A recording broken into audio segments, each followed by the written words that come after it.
अमरावती महानगरपालिकेअंतर्गत येणाऱ्या गळगळेश्वर प्रभाग क्रमांक 17 येथील कोल्हापुरी गेट परिसरात गेल्या अनेक दिवसांपासून नाल्यांची साफसफाई करण्यात आलेली नाही। त्यामुळे सांडपाणी तुंबून अस्वच्छतेचे साम्राज्य निर्माण झाले आहे। नाली काढण्यासाठी कर्मचारी येत नसल्याची तक्रार स्थानिक रहिवाशांनी केली आहे। इकडे कचऱ्याच्या गाड्या येत नाही, इकडे नाले काढणेवाली येत नाही। ते तुझा विहारापाशी किती मोठी डोब आहे, ते पण डोब ते जरासा माल नाही टाकून देऊन राहिले, काही उतार नाही काढला पाण्याचा। हा, नळ नाही येत कितला दिवस आम्ही कंप्लेंट दिली होती आहे ना, तर गेले आलेच नाही अजूनही। म्हणजे इकडे कोणी येतच नाही, आम्हाला नुसतं फक्त इलेक्शनच्या वेळेस विचारतात, बाकी विचारतच नाही। वर्षा झाली का बम तरच जाते, किती बसाची व्यवस्था नाही आम्हाला बरोबर।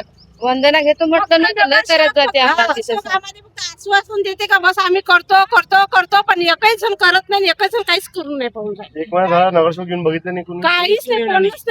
फक्त एकदा अशी गतकरी आले होते, आशिष भाऊ एवढा लाईट दिला लावून त्याच्या उपर काहीच नाही केलं कोणच। जस्ट तेवढ्या पुरते येतात, 3 महिने आमचे लाईट बंद राहते, कोणी येऊन नाही पाहिजे। इलेक्शनच्या वेळेस लगेच सारे जण येऊ आमच्या हातापाय मारतात, पाहिजा पाहिजा पाहिजा।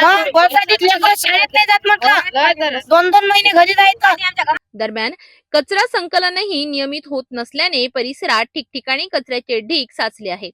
या घाणीमुळे दुर्गंधी पसरत असून नागरिकांच्या आरोग्याचा प्रश्न गंभीर बनला आहे। परिसरातील सार्वजनिक शौचालयाची अवस्था अत्यंत खराब झाली आहे।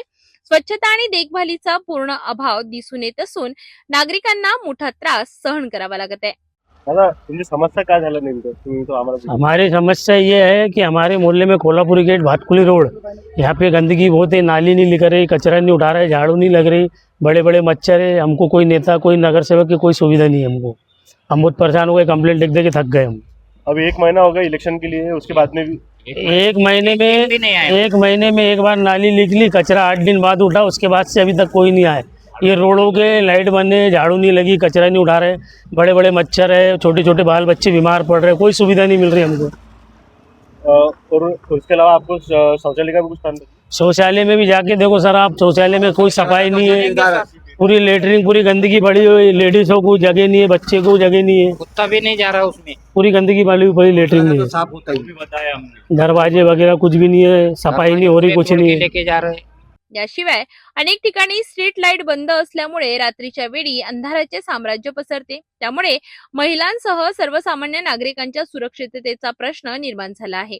पिण्याच्या पाण्याचा पुरवठाही अनियमित होत असल्याची तक्रार नागरिकांनी केली आहे। नळाला वेळेवर पाणी येत नसल्याने दैनंदिन कामकाजावर परिणाम होत आहे। आमच्या इकडे नाही लाईन, आमच्या गल्लीमध्ये अंधार पडते, तर लाईन नाही, पाणी नाही। पाणी आम्हाला अर्धा 1 घंटा सोडते बंद करते। इकडे आम्हाला कचऱ्याची गाडी पण देत नाही। आम्हाला कचरा टाका तर घनघन करते ते लोक, आम्ही कचरा कुठं टाका, नाल्यात नेऊन टाका लागते आम्हाला। सरे गंदगिरी फिरून राहिली इकडे, सरे मच्छर कचऱ्याच्या गाड्या येत नाही का? नाही, एकही नाही येत, आणि आम्हाला नाल्यात नेऊन टाका लागते कचरा। डब्बे भरा म्हणते, घरी म्हणते, कचरा नाल्यात नेऊन टाका म्हणते। नगरसेवकांना सांगितलं का तुम्ही? हा, नगरसेवकांनी सांगितलं, वेळा गेलो त्याच्या घरी, ते पोस्टर लावते आमच्या इकडे, आणि लाईट नाही ना, काहीच नाही आमच्या इकडे। झाडं गिडं तोडले, लाईट देतो म्हणते, लाईट काही देऊन नाही राहिले, पाणी आम्हाला भेटून नाही राहिलं। महानगरपालिकेकडे वारंवार तक्रारी करूनही केवळ आश्वासने दिली जातात, मात्र प्रत्यक्षात कोणतीही ठोस कार्यवाही होत नसल्याचा आरोप नागरिकांनी केलाय। या सर्व समस्यांवर तातडीने उपाययोजना कराव्यात अशी जोरदार मागणी आता स्थानिकांकडून होत आहे।